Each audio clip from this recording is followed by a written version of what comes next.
All right, so let's dive into a story today, one that takes us deep into the heart of a business, but not in the way you might think. Okay. We're talking about those businesses built on passion, on a shared dream, where the lines between work and family get blurred.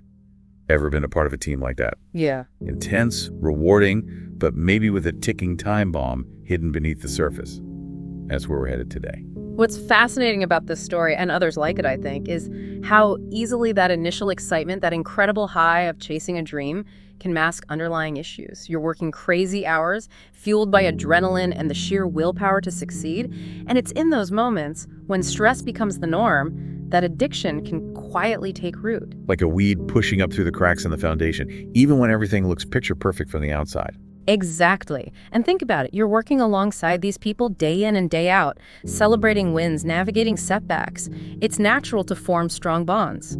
So when those first subtle signs of addiction appear, it's easy to brush them off as just another side effect of the entrepreneurial roller coaster. Missed a meeting. Must be swamped with a new client. Acting a little off. Probably just pulled an all-nighter. It's amazing how quickly we rationalize things when we want to believe the best in people, especially when that person is leading the charge. And Psychology Today actually highlighted that this tendency to overlook red flags is even more common in businesses built on this kind of we're a family dynamic. There's a loyalty there, an unspoken agreement to protect your own. Makes you wonder if there's a point where that loyalty, that desire to protect, actually does more harm than good. When does it cross the line from support to enabling? That's the million-dollar question, isn't it? Because here's the thing. You've got employees pouring their hearts and souls into this venture. They've bought into the vision, maybe even made personal sacrifices to be a part of it. Then the person at the helm, the one calling the shots, starts to falter. The Harvard Business Review actually referred to it as an erosion of trust that ripples through the entire organization. Suddenly, that rock-solid foundation feels a whole lot shakier. It's heartbreaking. You're not just dealing with the potential collapse of a business, but also the shattering of a shared dream. And as if that wasn't enough, there's this other layer of stress that kicks in the financial strain. Oh, absolutely. Forbes did a deep dive on this, and the stories are gut-wrenching.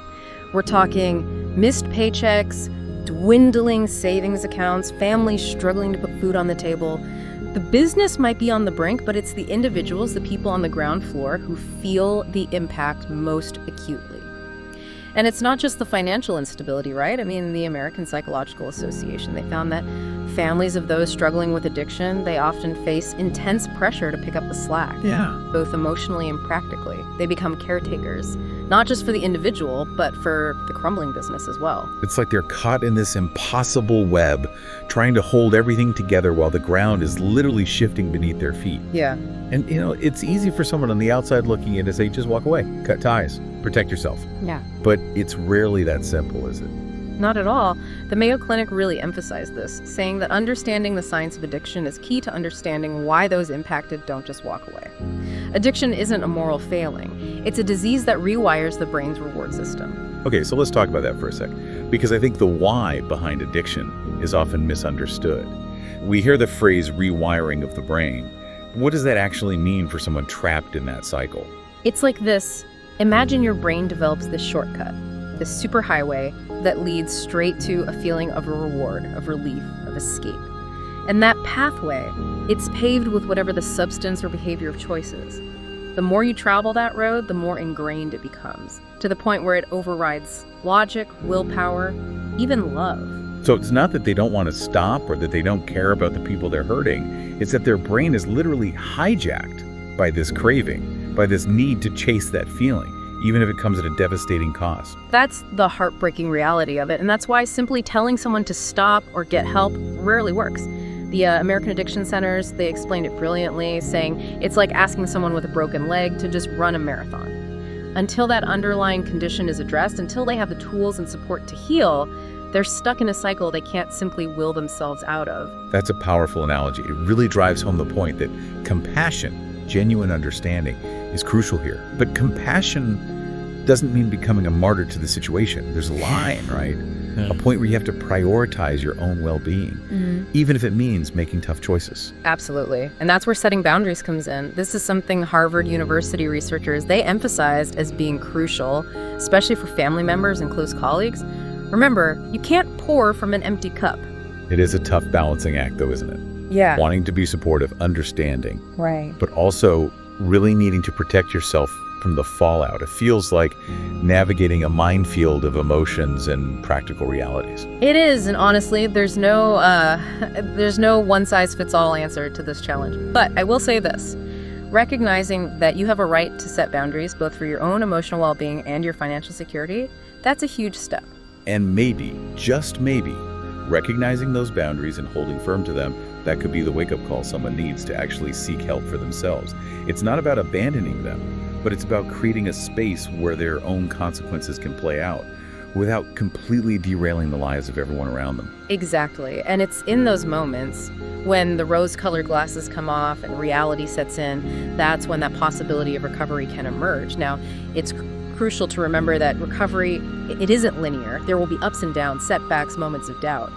But each step forward, no matter how small, is a victory worth celebrating. It's about progress, not perfection.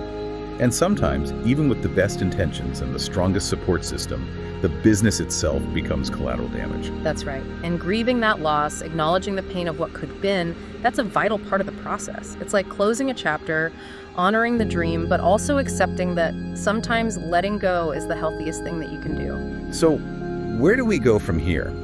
For the listener out there who might be recognizing themselves in this story, who's grappling with the impact of addiction on their business or their personal life, what's the takeaway? What's that first step toward a healthier, more sustainable future?